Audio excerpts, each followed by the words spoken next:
Chapter 4. 2 years before my mama was dead, one car drive inside our compound and bring itself to a stop in front of our mango tree. I was sitting under the tree, washing my papa's singlet, and when the car stopped, I stopped my washing, shake the soap from my hand, and keep looking the car. Is a rich man own this car, black and shining with big tires and front lights like the eyes of a sleeping fish?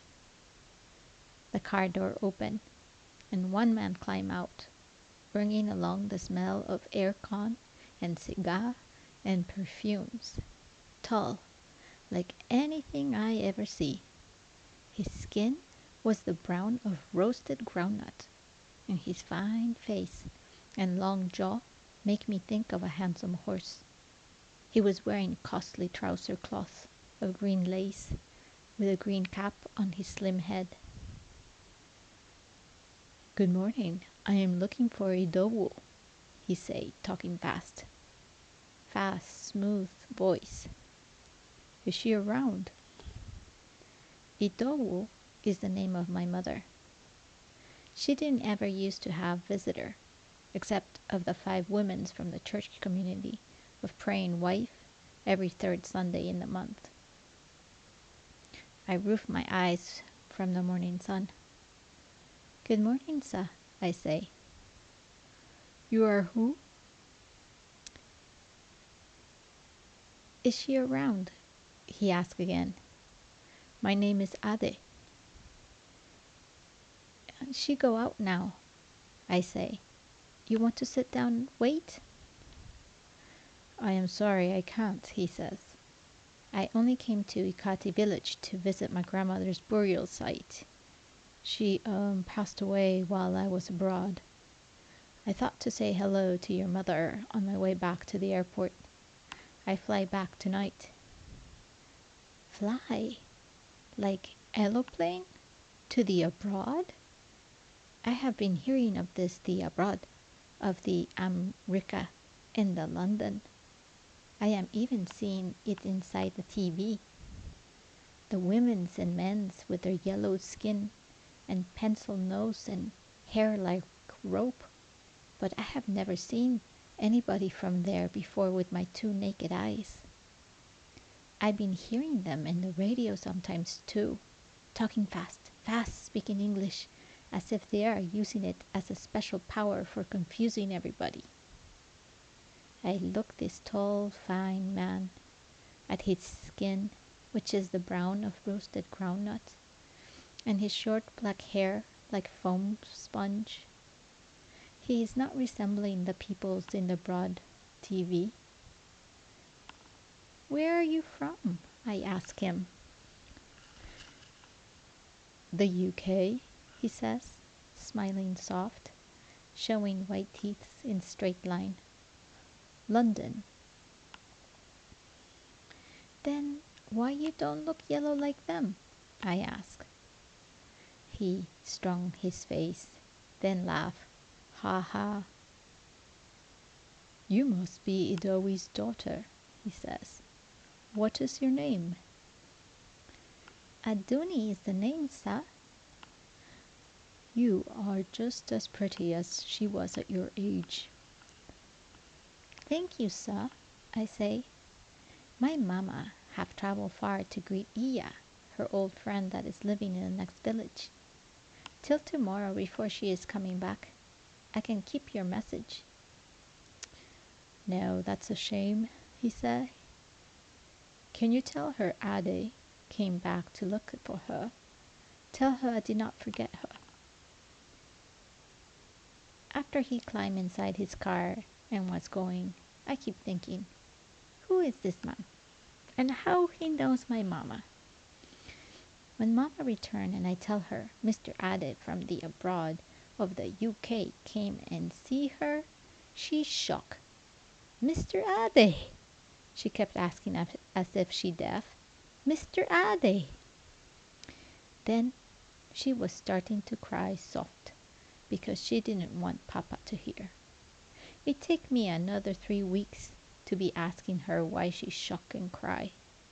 She tell me that Mr. Ade is from a rich family, that many years back he was living in Lagos, but he came to Ikati to be staying with his grandmother for holiday season.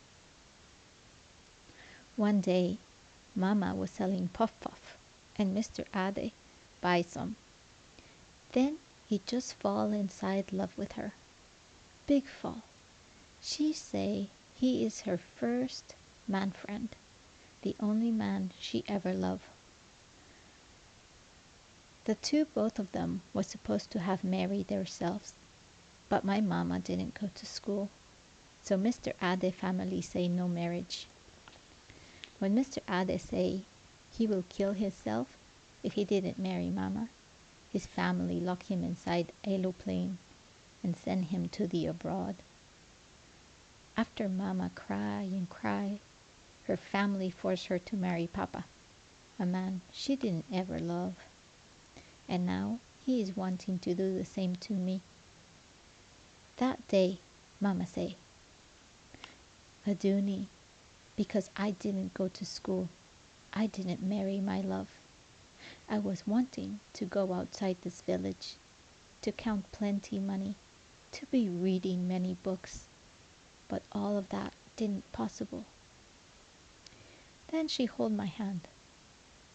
Aduni, God knows I will use my last sweat to be sending you to school because I am wanting you to have chance at life. I am wanting you to speak good English because in Nigeria nobody is understanding English, and the more better you speak in English, the more better for you to be getting good job. She coughed a little, shift herself on the floor mat. Keep talking. In this village, if you go to school, no one will be forcing you to marry any man. And if you didn't go to school, they will marry you to any man once you are reaching 15 years old. Your schooling is your voice child. It will be speaking for you even if you didn't open your mouth to talk. It will be speaking till the day God is calling you come. That day, I tell myself that even if I am not getting anything in this life, I will go to school. I will finish my primary and my secondary and university schooling and become teacher, because I don't just want to be having any kind voice. I want a Laouding voice. Papa? He is sitting in the sofa, keeping his eyes on the TV, looking the gray, glass face of it as if it will magic and on itself so that he can be watching the election news. Papa? I move to his front. It is night time, and the parlor is having dim light from the candle sitting on the floor. The white of the stick is melting itself and making a mess besides the sofa leg. It is me, Aduni, I say. My eye is not blind, he say, speaking Yoruba. If the food is ready, put it inside plate and bring it. Come. I am needing to talk to you, sir. I low down and hold his two legs. My mind is shocking at how his leg keeps thinning more and more since Mama have dead. Feel as if I am grabbing only cloth of his trouser leg. Please, Papa. Papa is one hard man, always strong in his face and fighting everybody in the house. And this is why I was wanting Enitan to follow me to come beg him. When my papa is in the house, everybody must be doing as a dead person. No talking, no laughing, no moving.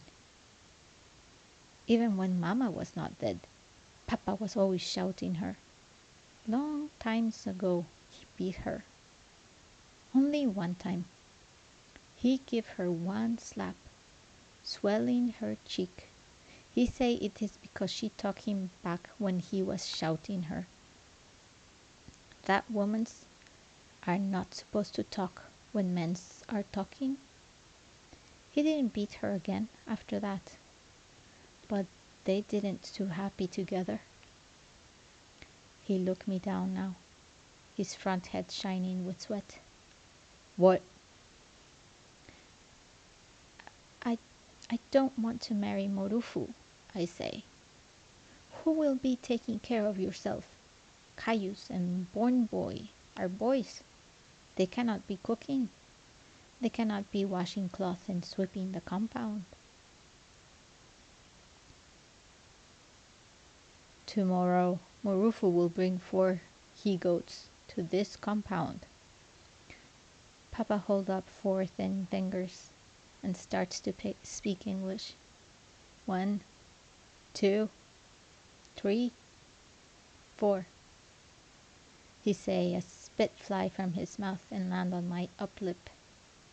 He is bringing fowl too. Agric fowl, very costly. Bag of rice, 2 of it, and money. I didn't tell you that one. 5,000 naira duni. 5,000. I have a fine girl child at home. At your age, you are not supposed to be in the house. You're supposed to have born at least 1 or 2 children by this time. If I marry Morufu, that means you're throwing all my futures inside the dustbin. I have a good brain, Papa. You know it. Teacher know it. If I can be finding a way to go to school, I can be helping you when I get a good job. I am not minding to go back to school and be old of all in the class. I know I can learn things quick. Soon I finish all my educations, become teacher, and then I will collect monthly salary money to build you a house, buy you a fine car, a black Benz. Papa sniff, wipe his nose. There is no money for food. Talk less of 30,000 for community rent. What will becoming teacher do for you? Nothing. Only stubborn head it will give you, and sharp mouth, because the one you are having is not enough, eh? You want to be like Tola. Tola is Mr. Bada child. She is 25 years and look like a gamma lizard with long hair. Mr. Bada sent her to school in a Danran town, and she is now working inside bank there and is having motor car and monies, but she didn't find husband. They say she is looking everywhere for husband, but nobody is marrying her because maybe she is looking like a gamma lizard with long hair, or maybe because she is having monies like a man. She is having plenty monies, I say, caring for Mr. Bada. With no husband? Papa shake his head, slap his hand 2 times.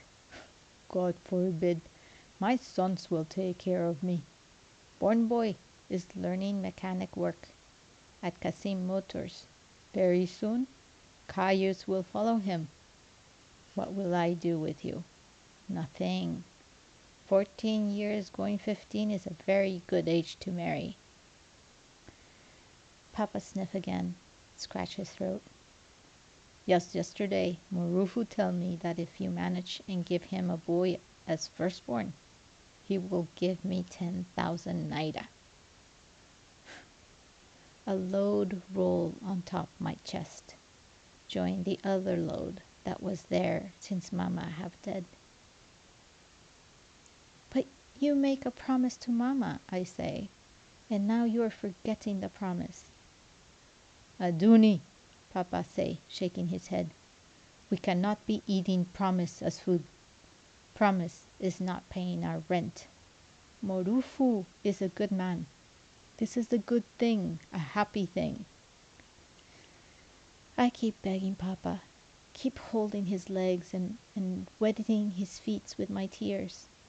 But my Papa is not hearing me. He keeps shaking his head and saying, This is a good thing, a happy thing. Idowu will be happy. Everybody will be happy. When Morufu came the next morning, and Papa called me to come and be thanking him for the fowl and the he-goats, I am not giving them answer. I tell Caius to tell Papa that my monthly visitor have come, that I am sick with pains in the stomach. I lie on my mat and use my mamma's wrapper to cover my head as I am hearing Papa and Morufu in the parlor, snapping open the cover of Schnapp's gin bottle and cracking groundnuts. I am hearing them as Morufu is laughing loud, talking in Yoruba about elections coming next year, about Boko Haram stealing plenty girls from inside a school just last month, about his taxi business. I lie there like that, wetting my mamma's wrapper with tears, until the night is falling, and until the sky is turning to the black of a wet soil.